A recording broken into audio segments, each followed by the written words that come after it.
La parole. J'aurais pu me taire tout simplement parce que ce que nous avons dit était suffisamment clair. Mais devant les élucubrations de mon collègue du Rwanda, je crois que je suis obligé quand même d'y revenir un tout petit peu. Si cette organisation des Nations Unies respectait la charte telle qu'elle a été rédigée en 1945, le Rwanda, qui a envahi le territoire d'un autre pays, ne serait peut-être même pas admis à s'asseoir à côté de nous ici aujourd'hui. Parce que l'objectif des fondateurs de cette organisation, c'était de faire en sorte que la guerre ne revienne plus. Ce pays a envahi le territoire de la République démocratique du Congo. Ils ont leurs troupes sur le territoire de la République démocratique du Congo. Ils tuent au quotidien. Ce matin, encore à Bukavu, des centaines de jeunes ont été entraînés vers une direction inconnue. Toujours dans la logique de l'épuration, des massacres des populations civiles congolaises. Mais ils ont peur de la haine, c'est-à-dire le discours de haine. Vous parlez du discours de haine, vous qui êtes sur le territoire d'un autre pays en train de massacrer les populations et les tuer, vous osez parler du discours de haine. Donc vous avez peur du discours de haine pendant que vous êtes en train de massacrer des populations d'un autre pays sur son territoire avec armement et avec tout. Même la MONUSCO a souffert de pertes en vies humaines par le fait du Rwanda. Un pays comme ça est digne de s'asseoir sur la table du Conseil de sécurité et de parler du discours de haine, et on l'écoute même. Que vaut un discours de haine par rapport à des milliers de massacres commis sur le territoire de la République démocratique du Congo? Que vaut un discours de haine par rapport à un génocide conduit par un pays membre de cette organisation? Monsieur le Président, il a parlé aussi des FDLR. Mais qui sont les FDLR? Ce sont des Rwandais.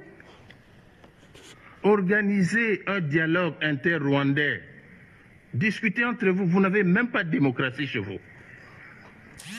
La démocratie n'existe pas au Rwanda. Tous les opposants rwandais sont en dehors du Rwanda. Quand ils sont à l'intérieur, ils sont tués et assassinés. Au Congo, nos opposants sont au Congo. Nous discutons. Nous avons la démocratie, même si on ne peut pas la comparer à la démocratie occidentale. Elle existe. Où est la démocratie au Rwanda? Où est la démocratie au Rwanda? Citez-moi un seul opposant rwandais qui existe au Rwanda. Ça n'existe pas. Alors venir débiter des choses du genre, voilà, discours de haine et tout consort, mais ça n'a pas de place ici. Monsieur le Président, les FDLR, parce qu'on en parle toujours, on a fait pratiquement son cheval de bataille ici. Ce sont des Rwandais, je l'ai dit. Si les Rwandais veulent la paix avec les FDLR, mais pour convoquer un dialogue entre vous, discuter. Qui plus est, ces FDLR sont où? C'est à l'est de la République démocratique du Congo. Et qui occupe l'est de la République démocratique du Congo maintenant? C'est le Rwanda et le M23.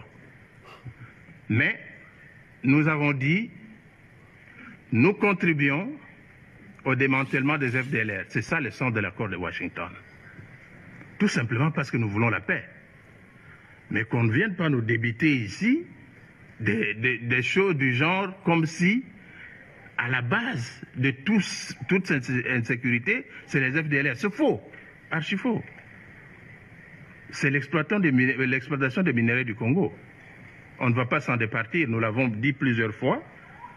Nous considérons que les graves violations des droits de l'homme qui se commettent à l'est de la République démocratique du Congo sont le fait du Rwanda. C'est un pays agresseur. On devait les traiter en tant que tels selon la Charte des Nations Unies.